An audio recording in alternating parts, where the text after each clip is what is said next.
যিনি বলতেন আধিপত্যবাদ নিপাত যাক, বাংলাদেশ জিন্দাবাদ। যার চোখে ছিল ইনসাফ কায়েমের স্বপ্ন, আমরা তাদেরকে সময় দিতে চাই এবং কণ্ঠে ছিল কোটি তরুণের দ্রোহের ভাষা। তিনি আর কেউ নন, শরীফ ওসমান হাদী। গত 18 ডিসেম্বর 2025 সিঙ্গাপুর জেনারেল হাসপাতালে শেষ নিঃশ্বাস ত্যাগ করেন ইনকিলাব মঞ্চের এই নির্ভীক সিপাহ সালার। কিন্তু কে ছিলেন এই তরুণ? কেন তাকে নিয়ে আজ পুরো বাংলাদেশ শোকাতুর? কেনই বা তাকে সমাহিত করা হয় জাতীয় কবির পাশে? আজকের ভিডিওতে আমরা জানবো শরীফ ওসমান হাদীর জীবনের অজানা সব গল্প।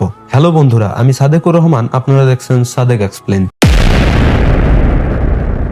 শরীফ ওসমান হাদীর জন্ম 1993 সালে 30 জুন ঝালকাঠি জেলার নলছিটি উপজেলায়। এক সাধারণ মধ্যবিত্ত পরিবারে তার বেড়ে ওঠা। বাবা মাওলানা আব্দুল হাদী ছিলেন একজন নিবেদিত প্রাণ শিক্ষক। অভাব ছিল, কিন্তু পরিবারে ছিল আদর্শ ও নৈতিকতার কঠোর শিক্ষা। শৈশব থেকে হাদী ছিলেন একজন মেধাবী ও স্পষ্টভাষী। ঝালকাঠি NS কামিল মাদ্রাসা থেকে অসাধারণ কৃতিত্বের সাথে দাখিল ও আলিম শেষ করে তিনি পাড়ি জমান রাজধানী ঢাকায়। 2010-11 শিক্ষাবর্ষে তিনি ঢাকা বিশ্ববিদ্যালয়ে বিজ্ঞান বিভাগে ভর্তি হন। বিশ্ববিদ্যালয়ের হল জীবন তাকে মানুষ হিসেবে আরো পরিণত করে তোলে। তিনি কেবল পড়ার টেবিলে সীমাবদ্ধ ছিলেন না, তিনি ছিলেন একজন কবি ও লেখক। সীমান্ত শরীফ ছদ্মনামে তিনি লিখতেন দ্রোহের কবিতা। তার প্রকাশিত কাব্যগ্রন্থ লাভায় লাল শাক, পূবের আকাশ পাঠকদের মধ্যে ব্যাপক সমাদৃত হয়।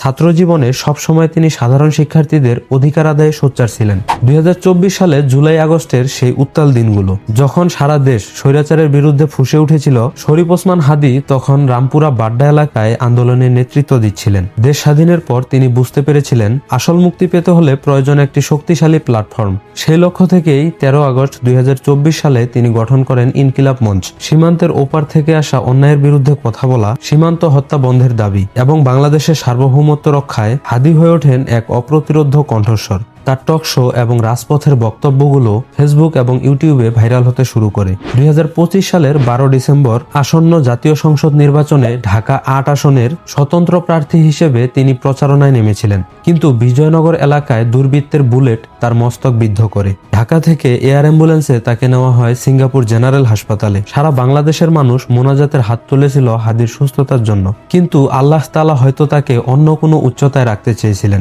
18 ডিসেম্বর রাত 10:10 মিনিটে সিঙ্গাপুরেই শাহাদত বরণ করেন এই বীর যোদ্ধা। 20 ডিসেম্বর 2025 বাংলাদেশের ইতিহাসে এক বিরল সম্মান পেলেন শরীফ ওসমান হাদী। বিদ্রোহী কবি কাজী নজরুল ইসলামের পাশেই তাকে চিরনিদ্রায় শায়িত করা হয়। একজন যোদ্ধার এর চেয়ে বড় সম্মান আর কি হতে পারে? শরীফ ওসমান হাদী আর নেই, কিন্তু তার রেখে যাওয়া ইনকিলাব মঞ্চ এবং তার আদর্শ আজ কোটি তরুণের বুকে আগ্নেয়গিরি হয়ে জ্বলছে। বীরের মৃত্যু নেই, হাদী চিরকাল বেঁচে থাকবে আমাদের লড়াকু চেতনায়।